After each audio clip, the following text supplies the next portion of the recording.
What's up, guys? Alexander, obviously. This Periscope, Paracast. Shout out to Mr. Lee Boyce. Mr. Boyce is a personal trainer, fitness writer in the industry.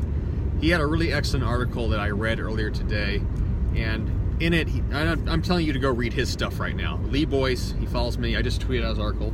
But in it, he made a really good point about fitness, where he basically said that the point of fitness is not to have fitness be your entire life. So the point of getting fit is not so that you can be fit, it's so that you can improve the quality of your life in all the other areas. This is something that gets neglected by a lot of people, and I've seen this happen with lots of clients where they get very self-obsessive about getting into shape. Howdy. And it's just an unfortunate reality. Now, obviously, a lot of people do neglect their health, and I emphasize that a lot, that if you are unhealthy, you need to get healthy. But the point of working out, the point of training, the point of nutrition, the point of living lean, eating clean, training mean, it's not just so that you can be in the gym and emphasize that as the totality of your being. There is much, much, much more to existence in being fit and being in shape. And if that's all you are about, then you're very boring, you're a very underdeveloped person. That's why I've never made my brand about just fitness or just working out or just bodybuilding. Obviously, there's people that get into that, and bodybuilding becomes their life, competing in physique becomes their life. You might just know you may know people in your own life who are incredibly obsessed with just working out. Their exercise habits, their eating habits dominate their whole day. OCD people, yeah, they're very obsessive compulsive about it. And their whole, like I said, their whole life really is just that.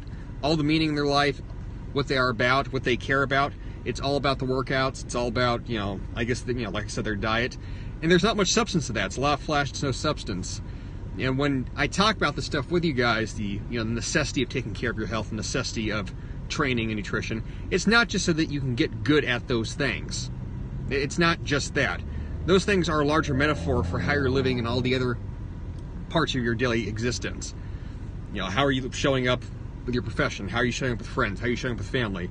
I talk about virtues a lot. What are your virtues? What are you trying to become? Are you disciplined? Are you working towards something? Your health is a part of that, but it's never going to be all of that. So read the article. Lee wrote it very, very well. He much better than I could have written it, honestly. I really, really liked it. And like I said, take it into account, take it into perspective. When you're trying to become something, you're trying to be a better person, you're trying to be a better man. A man is many things, so is a woman. A woman is many things. You're not just one thing. You do not want to become one of those obsessive people where, like a gym bro. You don't want to become the gym bro where the only identification you have as a human being is literally just your abs, your workouts, and the fact that you fucking consume ungodly amounts of protein powder and dry chicken breast. You look like John Durant's evil twin. Yeah, I've actually met John in person. We both have long hair, obviously, but we don't actually look that much alike. But we do have the hair thing in common. Health is like the foundation of the building. Yeah, health is the foundation of the building. Your health is the most direct thing that you can affect. If you want to start changing your life right now, this moment, this instant, what can you start changing? At a very reductious level, you can start doing push-ups and sit-ups. You can start doing squats. You can change your physicality at literally any given moment. You can start changing your breathing, and you can change your physical being. So health is always available to you. That's why I think it's a really good active living metaphor for how you affect the other areas of your life, where if you can change your health, then you know that you can change other things. If you cannot change physical health at all, or you don't want to, then you're basically willfully neglecting, who you are. How often do you go to the gym? I go to the gym about every day. My workouts are pretty brief. I've said, I think I've detailed this before, at times, but I only train for about 30 to 40 minutes max. I don't use myself as a model for everybody else. My suggestion is not that everybody go to the gym every single day. Obviously, I've worked in the fitness industry. I've been a personal trainer, so my physicality is something that is more important to me, perhaps, than other people, and that's okay. Like I said, I don't use myself as a standard as to how anyone else should be. But yeah, I do go to the gym a lot, obviously. Pretty much every day. Pretty much every day. 6-7 days a week.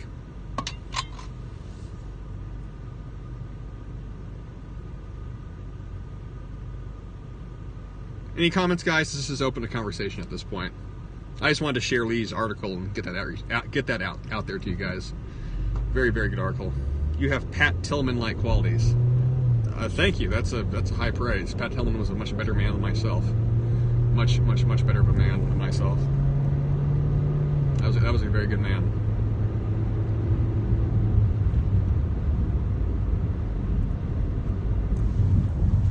Let's switch it. There we go. This is open for conversation, people. If you got questions, comments, whatever you want to talk. If I get winded going upstairs while I'm muscular, should I cut out lifting to do cardio? If you're getting winded going upstairs, then I wouldn't cut out lifting, but you need to add in cardio. That's not healthy at all. You should be able to walk upstairs, no issue. What's your top recommendation for a man nearing 50? Just lean body mass. Honestly, like I say this all the time, gravity. Why do people age? Because gravity is always in effect. The higher you can keep up your lean body mass, the more muscle you have, the better you are going to age. In regards to the best cardio, cardio is relative. There's two ways to go about it. You can just do slow cardio and walk a lot. That's accessible to anybody. Unless you are freakishly morbidly obese where you literally cannot walk, everybody can walk. Simplest way to improve your cardio, start walking. If that takes up too much time and you want to be more time efficient, maximize your economy that way, then you can do HIIT training, which is essentially sprint-based cardio. In HIIT workouts, they're 10-20 minutes max. Those give you pretty much the same effects. I smoke crack and sleep with strangers. Is that bad? You probably are not going to live very long.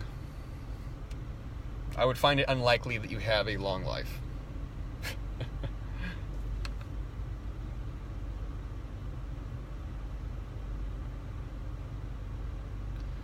Any tactical advice for getting better at writing besides writing every day? So besides writing every day, challenge yourself with what you write. Give yourself tasks to write about. Set out to write a story. Set out to maybe answer a series of hard to find questions. Ask yourself existential questions. Copy. Actually, what you could do is copy the writing of people that you admire. You could do that. Copying writing is actually a very good way to improve at writing. Just any good book, any author that you really enjoy their writing, just copy what they wrote word for word. It gets you into their mental scape as to how they wrote it. At the same time, you could take something that you really enjoy, like I said, any kind of paragraph from any author, and rewrite it and put into your own words. That's another good way to go about it. So obviously, if you have the practice already where you are, doing it on the daily, then you need to improve what you're doing. Stretching programs, I don't have anything on stretching, guys. Stretching is one of those things that seems super simple, but people fuck it up all the time, constantly. Every client I've ever had, I've had to show them how to stretch. It's people just do it wrong. So trying to make a program out of that, it's both really fucking boring for me and really pedantic, and I really doubt that there'd be much of a market for it since all that information is already available for free online. So, not something I ever really plan on doing.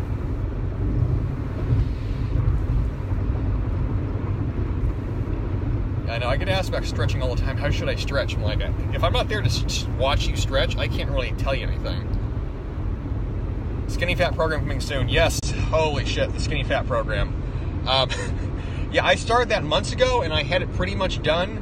And then the content guy, I had work on it. He got caught up in a lot of work and got backlogged, and then I've just been waiting on him for weeks and weeks and weeks. And that's not a very reliable guy, but he just got himself overwhelmed. He's a personal friend of mine, so we kind of had to work on it together, henceforth why it's been so delayed. Bike, good for HIIT. Yeah, anything's good for HIIT, guys. I said this before, cardio, anything can be fucking cardio. You can spin in a circle and have it be cardio. Cardio comes down to context. What are you doing it for? What kind of cardio are you doing? What are you trying to improve? If it's just fucking generalistic, I want better cardio, just walk and sprint. Use a bike if that works for you. As to anything being superior or inferior, depends on how you use it.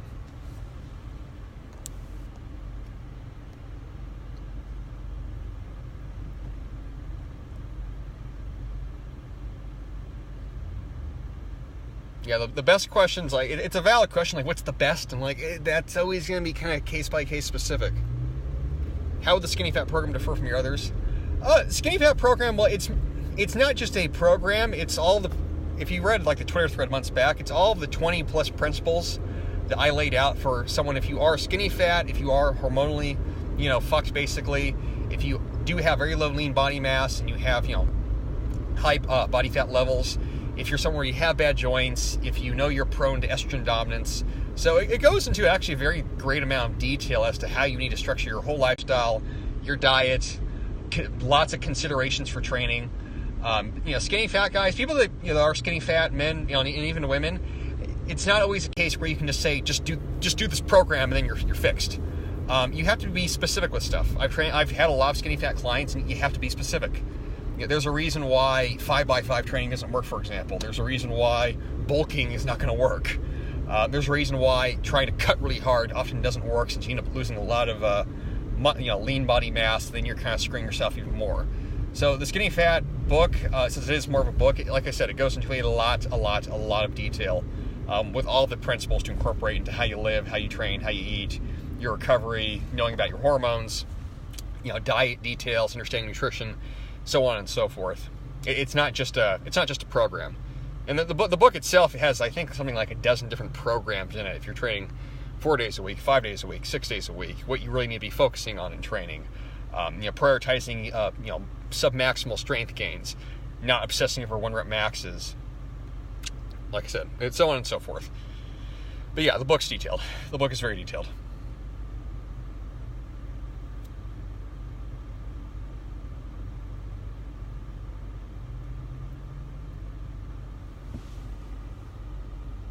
Anything else, ladies and gentlemen? We'll run this until I arrive at La Casa.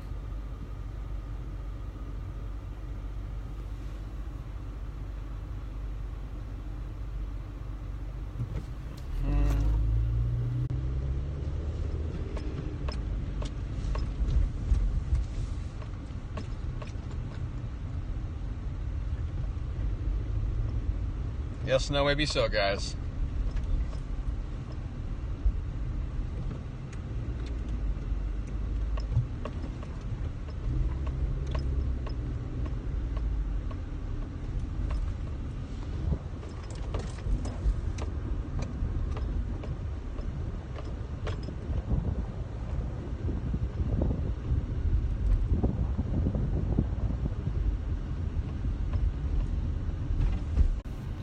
If I get enough protein, carbs don't always have a calorie surplus, will I still get good gains? No, probably not. If you're under eating, you're always going to be compromising your recovery, just period.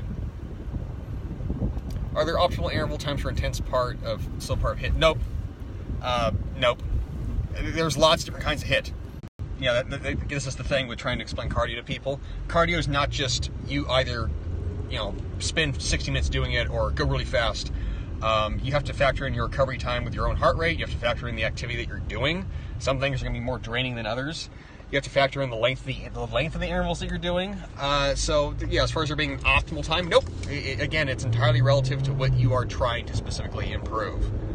And in HIIT training, that's the other thing. There's 2 different types. There's high intensity interval training, which has incomplete recovery periods.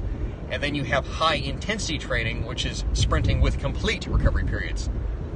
Is milk necessary for one's diet? No. There's nothing that's necessary for one's diet. Well, the macronutrients, but as far as specific foods, hell no. But it wasn't like this when I was in high school. Most people develop a lactose intolerance as they age. That's very normal. So, maybe you can drink milk as a kid and you can't drink it as an adult. Like I said, it's part of oftentimes the physical maturation process. You don't need to drink milk to be healthy. If you can digest milk fine, then drink milk. If you can't digest it well, then don't drink it. Anything that you don't digest well, that's a direct sign that you shouldn't be having it. Or at least a sign that it's inflammatory, let's say, for your digestive system. You have to listen to your biofeedback for that. So are dirty calories better than no calories? For the sake of this overall recovery, yeah. I'd rather have someone eat dirty than be under eating. If you're trying to gain muscle mass, you need to eat enough, period. Only if you had incredibly exceptional genetics would you be gaining muscle in a calorie deficit, or or if you were really overweight. But if you're of reasonable, healthy, lean body. If you're of healthy body composition, and you're trying to gain muscle mass, you need to be at least eating at maintenance. There is some nuance to that, but overall, yeah, eat enough. If you gotta eat dirty, then you have to eat dirty sometimes. Just don't make it a regular habit.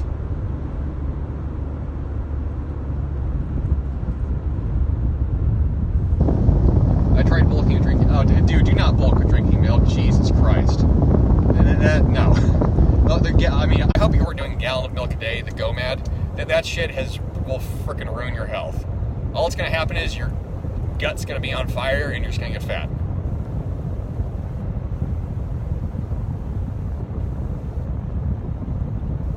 I can't believe people still try that. A gallon of milk a day. Jesus Christ. Worst shit ever for you. I definitely don't eat below maintenance. Some days the surplus isn't as big as it should be. It doesn't need to be a big surplus. That's one of the big fallacies with bulking. The idea that you need a massive calorie surplus. You need to eat at least maintenance. At least maintenance. That's it. You can gain muscle on a 50 calorie surplus.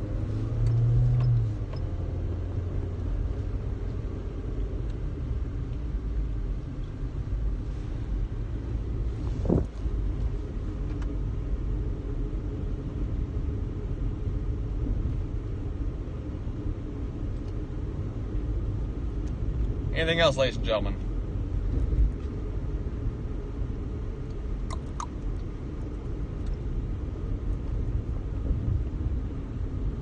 It wasn't GOMAD, but was having milk with every meal. That's disgusting. And no wonder it didn't work.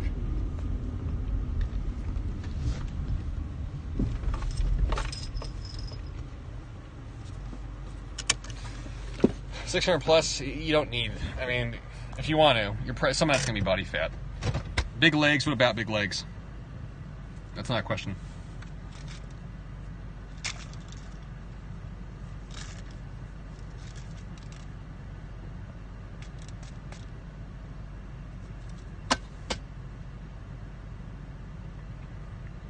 Anything else, boys and girls?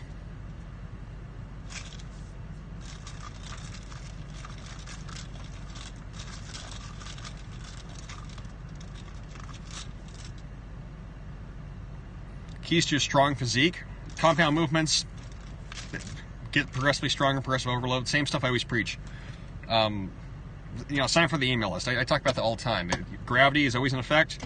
All movements are compound movements because those are the fundamental movements that allow you to move against gravity. You do those things, you get stronger at them, more reps, more weight, do everything, eat clean, live lean, train mean, etc., etc. There's nothing fancy about that. If you're strong, you're strong. If you're weak, you're weak. Stronger people live longer. So, talk to you guys again.